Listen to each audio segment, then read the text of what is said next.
La fin des voltigeurs, le destin brisé de Malik Oussekine.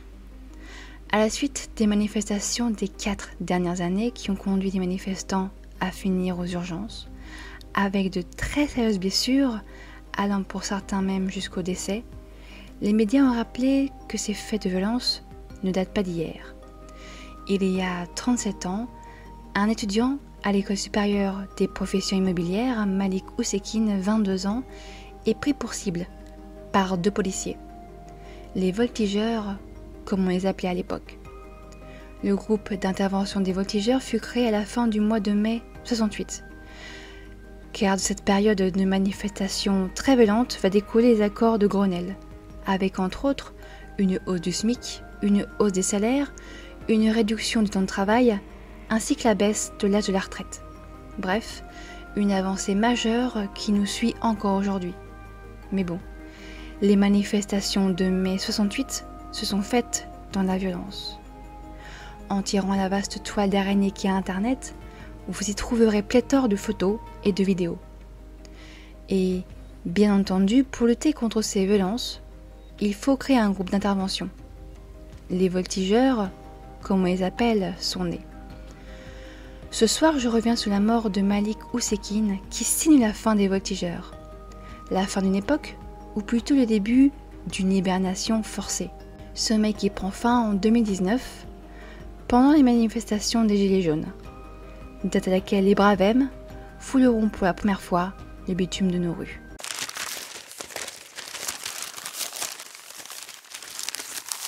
La manifestation prend place en décembre 1986.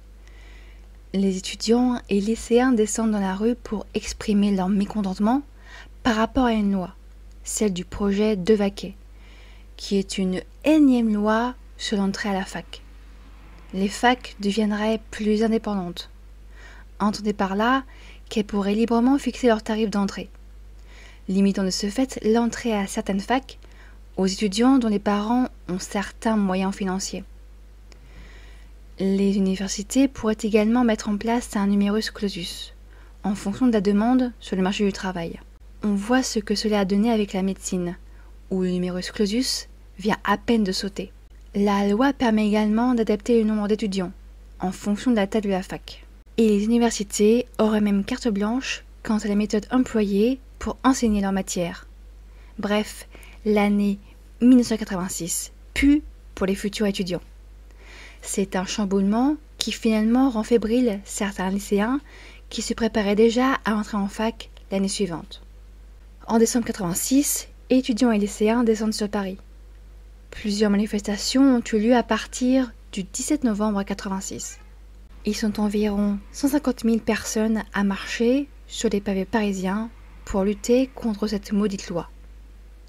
Le 4 décembre est un des jours de manifestation.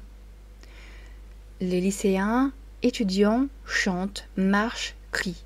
Bref, une manif de base. La marche se déroule, en tout cas une d'entre elles, entre la place de la Bastille et la place des Invalides. Certains même gravissent la Bastille.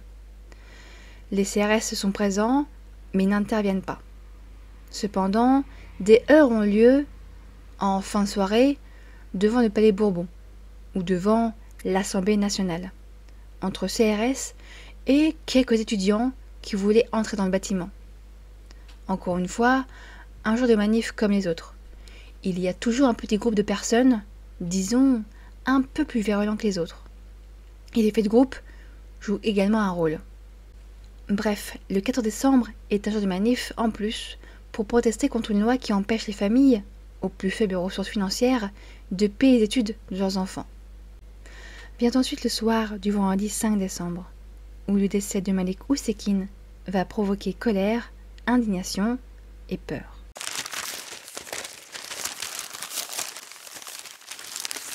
De la nuit du 5 au 6 décembre 1986, en pleine manifestation, Malik Oussekine, 22 ans, meurt sous les coups des matraques des voltigeurs. Je remets le contexte. Nous sommes rue Monsieur le Prince. Un barrage de CRS bloque la route. Certains journalistes sont sur place. Eux vont entendre des cris, des premiers cris. Les CRS fonce sur tout le monde. Et les voltigeurs arrivent aussi. Mais une des motos de tête tombe. 2 voltigeurs sont donc au sol. Et c'est en à peine quelques secondes que tout bascule. Un journaliste, témoin de la scène, raconte qu'à ce moment-là, il va entendre « c'est eux, il faut les avoir ». 3 voltigeurs courent vers le numéro 20 de la rue Monsieur le Prince, un immeuble. Malik, lui, ne faisait que passer par là. L'homme de 22 ans rentrait à pied d'un concert de jazz. Et en voyant la foule, les gens courir, lui aussi cherche à se cacher. Et à cet instant, il voit un homme entrer dans un immeuble. L'homme le laisse entrer. Mais à cet instant, 2 CRS, 2 voltigeurs plutôt, sont à la porte. Eux bloquent la double porte de l'immeuble avec leur matraque. L'habitant qui a tenté d'aider Malik tente lui aussi de retenir les voltigeurs. Mais à 2 contre 1 ou 3 contre 1, il est impuissant. Et selon ses dires, selon ce qu'il a vu, les voltigeurs se ruent sur Malik et le frappent à coups de matraque et à coups de pied, beaucoup au niveau de la tête. Le témoin lui aussi est frappé en pleine tête avec une matraque. Après quelques secondes, quelques instants, les voltigeurs repartent, laissant le témoin et Malik à leur sort.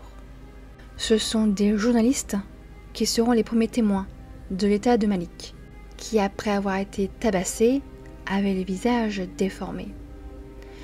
Et pour eux, Malik était déjà mort à leur arrivée. Mais ils appellent quand même les secours, qui malheureusement ne pourront pas sauver. Malik est mort dans le hall d'un immeuble parce qu'il voulait simplement se protéger, parce qu'il avait peur d'une foule qui s'est mise à courir partout et à crier. Et rapidement, tout le monde, même les journaux, font le lien entre la mort de Malik et l'intervention musclée des voltigeurs. Malik Oussekine trouve la mort, selon la première version, rue Monsieur le Prince, d'un malaise cardiaque dû à une pathologie rénale qu'il a depuis sa naissance. Mais bon, personne n'est vraiment dupe, surtout pas ses proches, qui sont convaincus que Malik serait toujours en vie s'il n'avait pas été frappé de la sorte. Petit à petit, les versions quant aux causes de son décès vont varier. J'ai pu lire et entendre qu'il aurait reçu un coup mortel derrière la tête. Mais la question qui revient à la bouche de l'avocat, de la famille, est est-ce que Malik serait en vie s'il n'avait pas été frappé à coups de matraque? Que les coups de matraque n'ont pas et seuls conduit à son décès. Et si des coups portés ont eu pour conséquence son décès prématuré, alors oui, les 2 voltigeurs sont coupables, responsables de sa mort, même si c'est involontaire.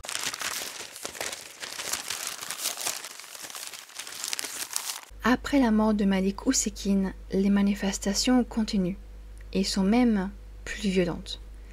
Des étudiants, des manifestants se regroupent devant l'hôtel Cochin où était hospitalisé Malik car des soins étaient pratiqués sur son corps jusqu'à conclure au décès de Malik dans la nuit.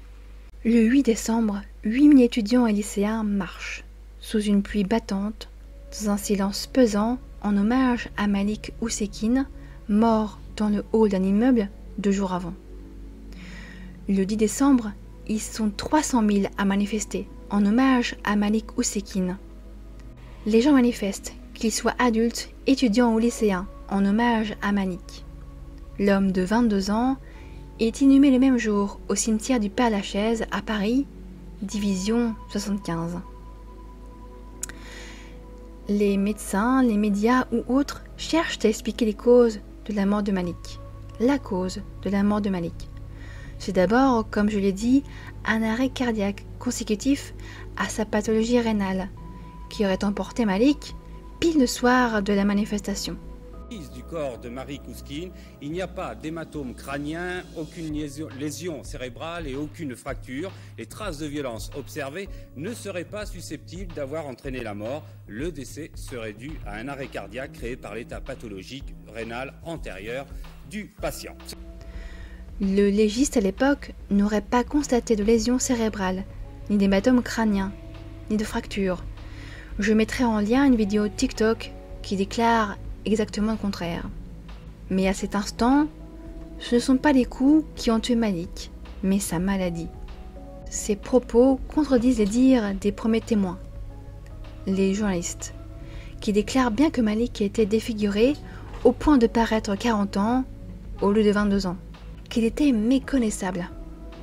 La population, la famille de Malik, attend que justice soit faite, que les 2 voltigeurs, responsables de la mort de Malik, même involontaire, soient punis.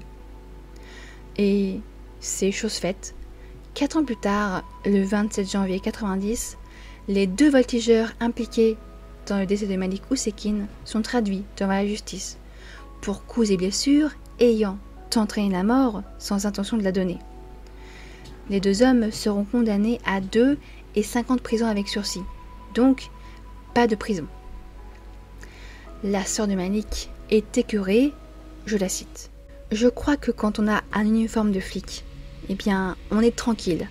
On peut tuer qui on veut et on est pardonné. » Après le verdict, des manifestations ont eu lieu pour dénoncer une sentence laxiste. Sentence qui ne va pas changer.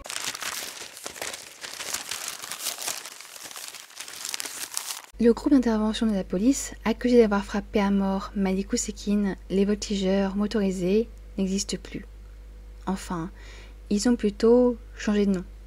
Le groupe a été dissous en 86, quelques jours après la mort de Malik, pour laisser place en 2019 à ce que l'on appelle aujourd'hui les Bravem, pour Brigade de répression de l'action violente motorisée.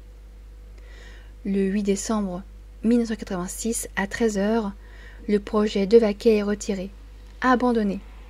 Jacques Chirac, alors Premier ministre, ferait une déclaration mettant un terme au projet. Le 6 décembre, Alain de Vaquet démissionne. La crainte d'un nouveau mai 68 plane sous le nez du gouvernement, qui n'a pas le choix que de faire machine arrière. L'université Rennes 2 organise une journée de grève, une dernière journée en hommage à Malik Oussekine, 22 ans. En 2006, une plaque commémorative est placée devant l'immeuble au 20 rue Monsieur le Prince, là où est mort Malik. La mort de Malik Oussekine a mis en lumière des actes discutables de la part de ceux qui sont là pour nous protéger. Ces actes, œuvre d'une minorité, existent et perdurent encore. On le voit aujourd'hui dans les dernières actualités. Et déjà, en 1990, des manifestations ont eu lieu pour pointer du doigt le fait que les responsables de la mort de Malik n'aient eu que du sursis, et que ces faits, dont ils ont été reconnus coupables, ne soient pas inscrits dans leur casier judiciaire. La justice trop clémente, en 1990, les choses se répètent. Malik Oussekine est né le 16 octobre 1964 à Paris. Il meurt le 6 décembre 1986, à l'âge de 22 ans, à Paris. Son corps repose aujourd'hui au cimetière du Père-Lachaise à Paris. Depuis le 11 mai 2022, sur la plateforme Disney+, une série a vu le jour sur la mort de Malik Oussekine. Un hommage à cet étudiant de 22 ans, mort simplement parce qu'il était au mauvais endroit, au mauvais moment. J'espère que cette vidéo vous a plu, qu'elle a rappelé à certains l'histoire de Malik Oussekine et que certains ont appris son existence. Je vous invite à partager vos ressentis en commentaire.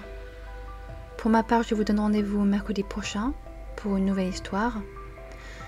Passez une très bonne semaine, un très bon week-end. Prenez soin de vous, prenez soin de vos proches. Et d'ici là, n'oubliez pas,